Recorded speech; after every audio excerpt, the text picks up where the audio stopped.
My PhD was from Galway in 1986. I did a PhD. I actually did I'm a scientist, a neuroscientist, so I actually did a primary degree in biochemistry, BSc in biochemistry in Galway, and then just after that I was lucky to get a fellowship, so I did a PhD in Galway as well, in the pharmacology department that they worked on brain, psychopharmacology as it's called, brain chemistry. So that's where I come from. That's my background then, is in emotion. I worked in the emotional areas of the brain.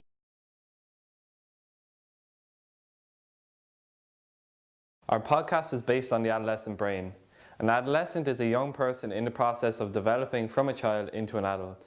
This stage of development is extremely complex and diverse. If we compare an adult's brain to an adolescent's, we see that they differ extensively.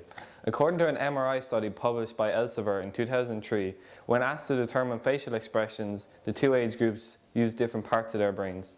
The adults used their frontal lobes, the part of the brain associated with problem solving, and were found to be more accurate, whereas the adolescents used the amygdaloid, usually associated with processing emotions such as fear and worry. This is a more primitive part of the brain, linked with self-preservation. From this study, we can conclude that adolescents are dominantly emotional thinkers rather than logical. At this development stage, they are prone to errors of judgment.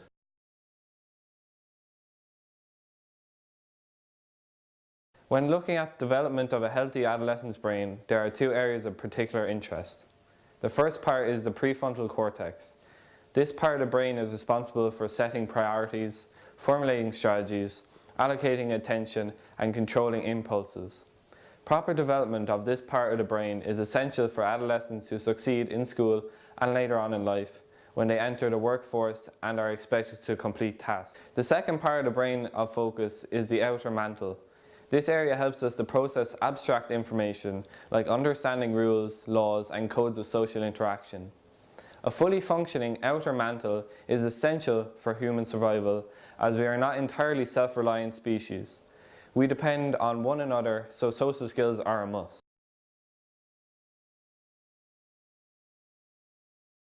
When we take drugs, our perception is altered. Drugs like marijuana tend to make us feel more fearful, emotional, and defensive. Add this to an already heightened hysterical adolescent brain and the results can become extremely intense. While it is true that marijuana is considered a less harmful drug than others short term, in the long run it can have a profound impact. Cannabis inhibits our ability to determine the feeling and motives of others, something that is necessary to function as an adult in society. Marijuana can leave a lasting effect in other ways too. A study conducted by the American Friends of Tel Aviv University linked marijuana as a trigger for schizophrenia. The research found that using cannabis during adolescence may serve as a catalyst for schizophrenia in individuals already susceptible to the disorder. Marijuana is a recreational drug, so you smoke it. Because you smoke it, of course, you have two problems. One is you cause lung damage. Lung cancer often is, emphysema is a big problem because you're smoking this drug together with the ash and the other material in tobacco, the plant itself, which should never enter the body. And it's been lit up and it's ash, baby, smoke like from a fire. So that's the first thing you should remember. Your lung tissue gets damaged. So you lose elasticity in particular with the lung. So you may end up with emphysema or asthma or emphysema, for which there is no cure. Now, when the marijuana gets into the body, it goes to the brain and it releases dopamine, as well as other transmitters. But it releases dopamine, which is found here in the brainstem. Because it tickles the dopamine system, it can become addictive.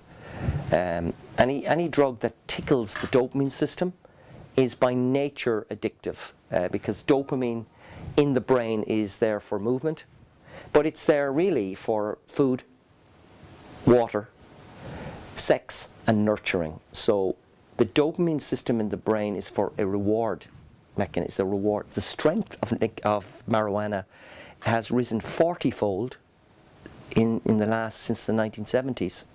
So if you can imagine drinking a half a beer and a half a lemonade it used to be called a beer shandy in the 1970s, which is what a lot of university students would drink. It would be a beer shandy because it was cheap, half beer, half lemonade. 40-fold increase in strength would be a bottle of Jack Daniels.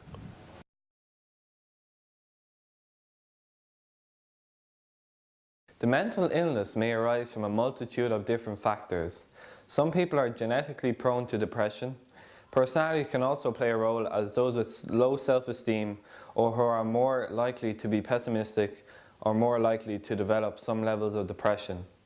Environmental factors, especially those in early life, can also play a major role in its development. Depression, which is now understood to be an inability of the brain to interact with the environment. It's sometimes if the environment is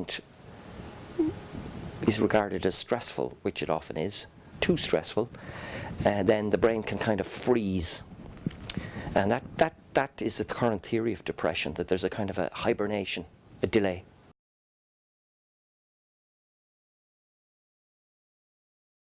Some adolescents drink alcohol in an attempt to cope with their depression. They can be drawn to the sedative effects of alcohol as a kind of medication, helping to distract from persistent feeling of sadness that often arises from lack of self-worth if underperforming academically. While alcohol may temporarily relieve some of the symptoms of depression, it ultimately serves to worsen depression on a long-term basis. Alcohol abuse brings with it a bevy of negative effects on virtually every aspect of life. As an adolescent begins to experience relationship breakdowns and academic consequences as a result of alcohol abuse, their depression worsens. This often leads to a damaging cycle of abusing alcohol in an effort to self-medicate symptoms of depression.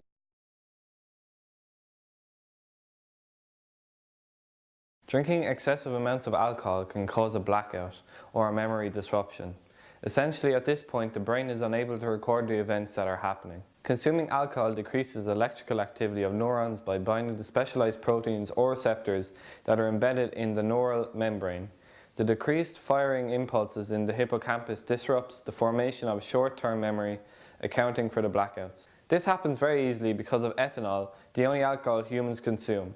It is eminently adept at crossing the blood-brain barrier. The blood-brain barrier is designed to protect from foreign substances that could potentially harm this highly specialized organ. Ethanol crosses the barrier in two ways. The first being filtration. Ethanol can move through the water spaces due to its solubility in water. The second form of transportation is passive diffusion. Ethanol moves with the concentration gradient through the membrane itself because it can also dissolve in lipids. Just behind your temporal lobes, here's the temporal lobe. And then just behind, there's a lot of speech and hearing is in the temporal lobe, but just behind it you have the hippocampus. So it's kind of hidden deeper in the brain. It took a long time to work out what it does, but the hippocampus and the amygdala are involved in emotional processing and in short-term memory. That's why you have emotional processing. It's things that happen right there and then.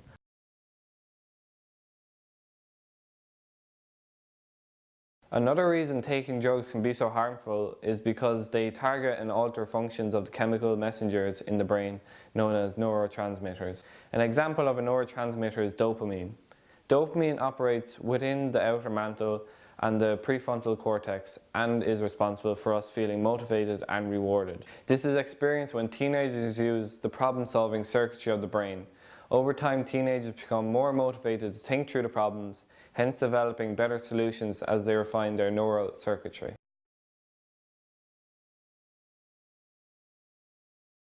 Narcotics such as methamphetamines and cocaine send a flood of dopamine to the brain, giving the user a tremendous sense of reward. Over time, under extreme addiction, this class of drug overrides the brain's ability to sense reward accurately.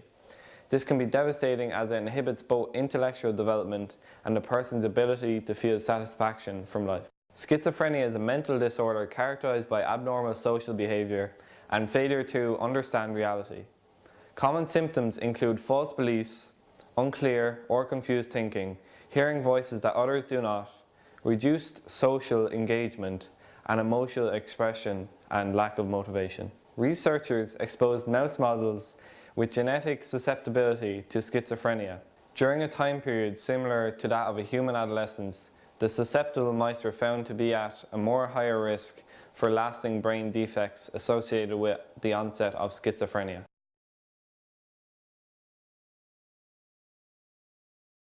Brain matures. As the brain matures, certain behavior patterns change. So one is sleep. So adolescents require a lot of sleep. And that is because in deep sleep, which is a part of sleep, sleep is unusual. It lasts about 10 hours, but it's not consistent. It's not the same. So it's in 90-minute segments. They're called in science bins. In these bins of sleep, there's a phase in the bin called deep sleep, where a growth hormone is released. And growth hormone, or sometimes called repair hormone, many athletes know it as repair hormone. So what growth hormone does is it helps the bones to grow. And when do the bones grow? They grow mostly in adolescence. They grow a lot in adolescence. You can even get pain from the growth. It's so fast. You can get growing pains in adolescence. Such is the speed of the bone growth. It stretches the tendons and the ligaments and takes a while for them to catch up. So that's why you go into deep sleep more when you're in adolescence, because you release this growth hormone. It's called repair hormone as well, because athletes, when they damage ligaments or tendons and they go to a physio, the physio will say, take plenty of rest.